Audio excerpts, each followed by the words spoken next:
Itu yang punya ilmu-ilmu jelek dulu rontok tuh pakai itu tuh, rontokin aja, jadi nggak usah dimandi-mandiin, zikirin aja tuh 70.000 la ilaha illallah.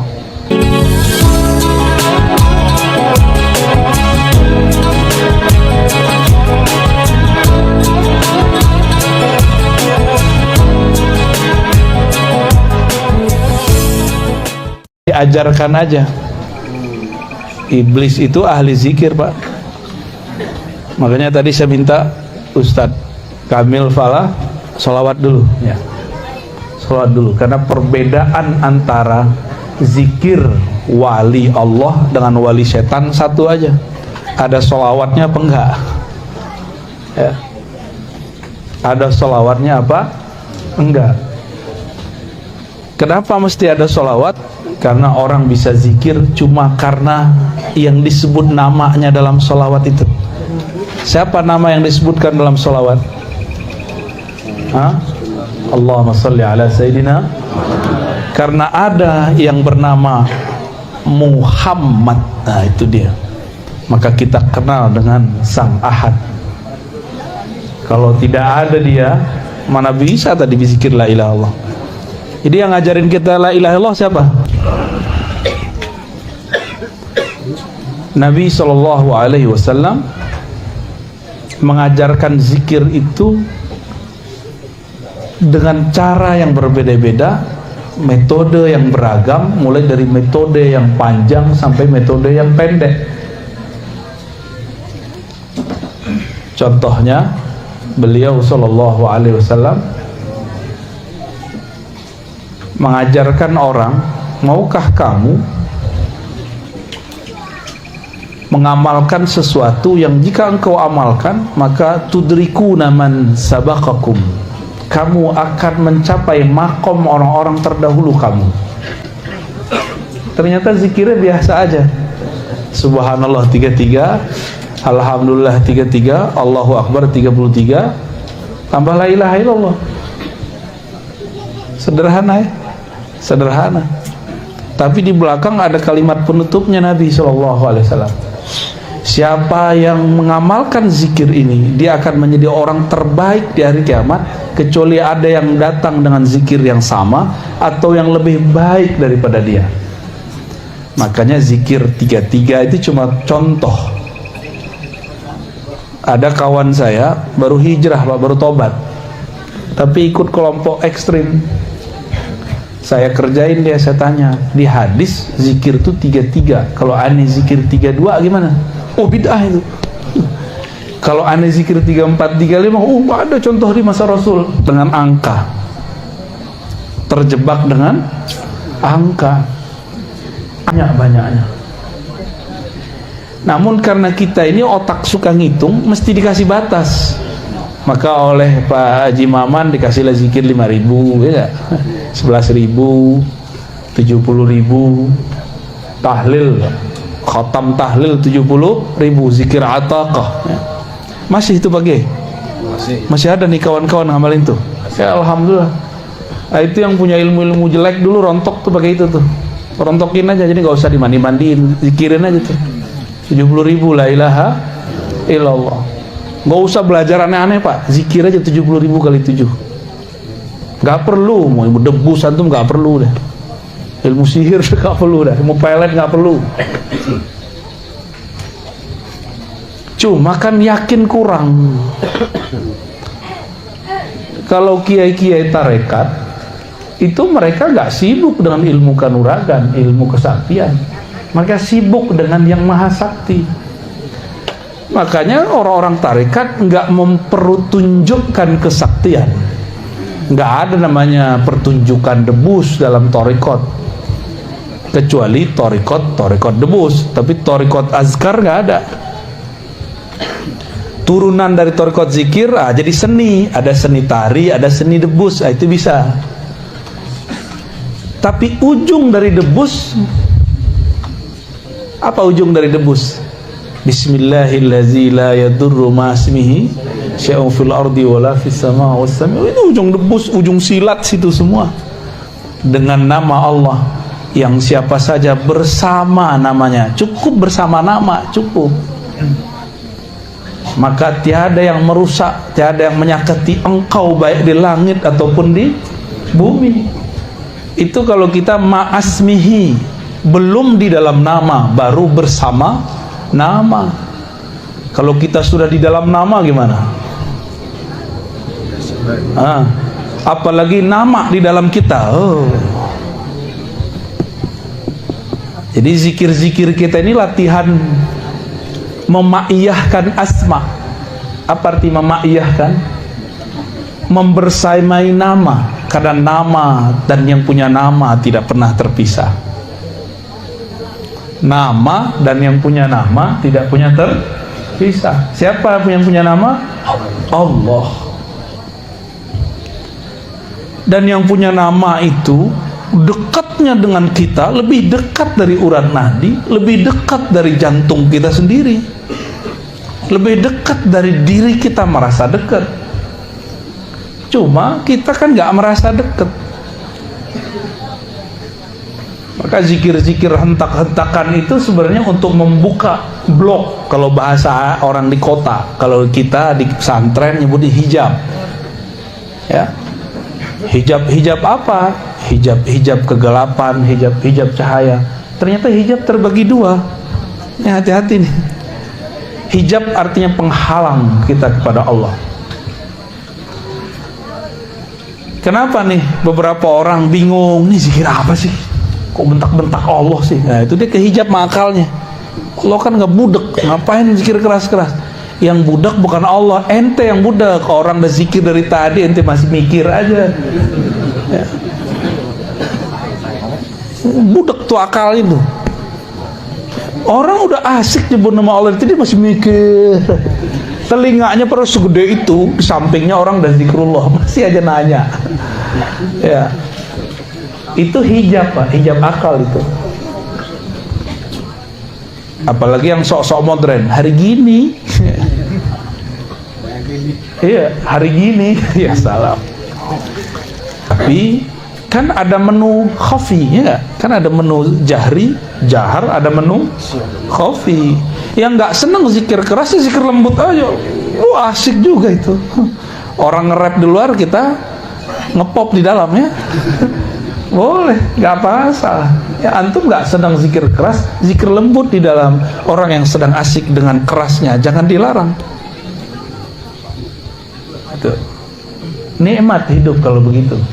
Kalau zikir tadi pejam mata nggak? Atau pada menontonin orang? Ya. Kalau mau menikmati zikrullah, mulai dari pejam mata. Karena mata ini hijab, ini penghalang yang membuat kita tidak bisa merasakan getaran nama, ya. Maka perlu dipejam supaya ketika awal-awal betul perlu diambil dari pusar, ditarik ke ubun-ubun, ke bawah kanan, hujam ke kolbu. Itu awal-awal. Kalau udah kenceng zikirnya di kolbu aja, nggak usah keluar-keluar, ntar kepalanya kemana-mana, capek tukang mijitnya. Ya, jadi kalau sudah kenceng coba di kolbu, Allah, ya. Jadi nggak usah kemana-mana, kepalanya nggak usah kemana, di situ aja, Allah, ya. Itu kan cuma metode jalan zikir. Kalau sudah sampai di tujuannya, jangan balik lagi. Itu namanya debat kusir, ya, bolak-balik. Kalau belum tembus, ulang lagi dari pusat naik ke begitu, ya. Tapi kalau sudah di situ, udah langsung main di kolbunya, dan itu lebih enak. Kan tujuannya cuma iza zukirallah wajilat qulub. Kalau disebut nama Allah, kolbu bergetar. Kalau getarannya sudah main, maka dia akan bergerak di dalam. Gak perlu ditarik-tarik ke otak lagi, ya. Jadi besok-besok kalau zikir lagi, jadi kepala antum tuh rehat, ya. Cuma begini aja dia, itu udah nikmatnya bukan main. Itu jantung tuh Farhan dia. Tahu Farhan nggak? Apa arti Farhan? Hah? Farhan bukan nama teman itu, apalagi nama yang punya toko sebelah. Oh, nama sopir Grab ya? Bukan. Farhan artinya bahagia. Karena kutul qulub zikrullah, makanannya kolbu adalah menyebut nama Allah. Kalau makanannya kiai kan bukan hanya nasi, asap juga. Ya, ahlul hisab kan. Dukhon. Di Quran tuh ada surat Dukhon ya. Waktu awal pandemi itu ada ustadz cocok logi nakut-nakutin umat pakai hadis palsu bahwa 15 Ramadan terjadi dukhon. Ya, kiai-kiai ketawa, aneh dukhon tiap hari. Dukhon namanya itu, rokok ya, rokok asap. Itu jangan sibuk di jalan. Nah, teknik dari ambil dari ubun-ubun segala macam itu jalan. Kalau kita sudah masuk ke dalam rumah, jangan keluar-keluar lagi. Ya. Nah, ini kepada para pencinta zikrullah nih ya. Kalau zikirnya tadi udah cepat kan? Rasulullah SAW, karena Rasulullah itu puncaknya zikrullah, beliau nggak perlu gerak. Jadi kalau orang nanya Rasul nggak pernah zikir begitu, iya Rasul, bukan ente kan bukan Rasul. Dari mana kita tahu faham ini? Ketika ada orang ngadu kepada Rasulullah, wah Rasulullah itu ada orang zikir kok riak bener, kok dia teriak-teriak. Apa kata Nabi? Uzkurullah, berzikirlah kamu kepada Allah hatta yaqulul munafiqun muraun, sampai orang munafik tuduh kamu riya, sampai orang-orang nuduh kamu majnun. Itu kan hadis ada semua, dan hadisnya saling menguatkan, hasan li ghairihi. Yang mendhaifkan berarti ketahuan dia nih ya, dia pengen mendhaifkan zikir kita, Pak. Di masa Rasulullah lebih dari kepala gerak, Pak. Ayat turun mereka pingsan. Di masa para tabi'in, Sayyidina Al-Hasan Al-Basri, sanad zikir kita kan salah satunya lewat Sayyidina Al-Hasan. Hasan Al-Basri berguru kepada Sayyidina Ali. Itu Al-Hasan Al-Basri dibacain ayat, dia masuk ke dalam satu masjid, orang lagi baca ayat surat Al-Hadid, alam ya'ni lilladzina amanu an takhsha'a qulubuhum li dzikrillah. Kapan orang-orang beriman hatinya tunduk jika menyebut nama Allah, hatinya tunduk untuk berzikir, hatinya betah untuk berzikir? Kapan? Nah, itu ayat turun tuh yang tadi tuh nonton tuh, atau tadi kalau nonton boleh tapi menikmati. Tapi yang mempertanyakan, wah bid'ah ini ya, itu kasihan tuh yang begitu, nggak dapet ya asrornya, dia nggak dapet. Menu-menu itu banyak, nggak cocok ya nggak usah dinikmati, kita pakai versi kita sendiri ya. Misalnya torikot saya Syazili, di Syazili nggak ada begini. Torikot itu cuma jalan, tujuan torikot berzikir. Sekarang ente sudah zikir, tinggalkan nama torikot kalau sudah nyebut nama Allah. Jadi kadang-kadang torikot itu jadi hijab, muter, padahal dia sudah deket. Udah mau masuk dia jalan lagi, udah mau masuk dia jalan lagi. Oh, itu bukan torikot saya. Jangan begitu kalau sama Allah ya. Apa arti torikoh?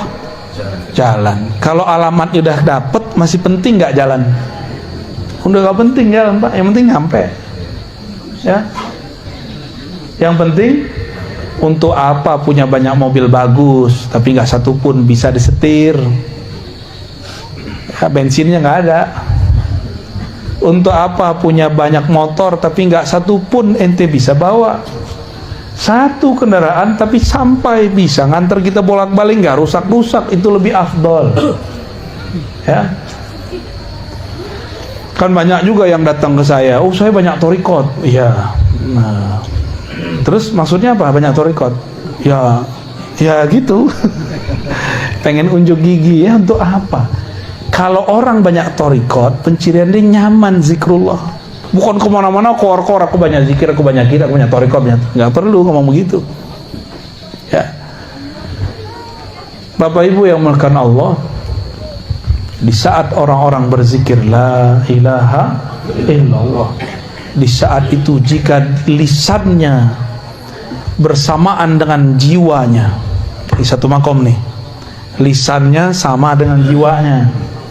Jiwa lain dengan kolbu. Jiwa itu nafs, jiwanya bisa dikendaliin, maka jiwanya langsung menjadi mutmain. Nah, kalau masuk ke kolbu jadi radiyah mardiyah. Kalau orang zikir la ilaha illallah dengan kolbunya, dengan jiwanya, apa yang hasil pada dirinya, itulah yang disebut di dalam hadis qudsi, la ilaha illallahu hisni. La ilaha illallah itu benteng aku, bentengnya Allah. Jadi bentengnya Allah bukan tembok tebal-tebal, tapi kalimah yang sudah masuk mendarah daging ke dalam badan, itulah benteng hakiki. Nanti kalau pandemi datang yang gede lagi, panik nggak? Kalau panik berarti bentengnya belum kuat. Kena nggak apa-apa, yang penting jangan panik. Karena serangan virus itu bukan ke badan yang bahaya, yang bahaya itu ke pikiran. Berarti benteng rohaninya jebol. Coba tanya alumni COVID, lulusan COVID LC,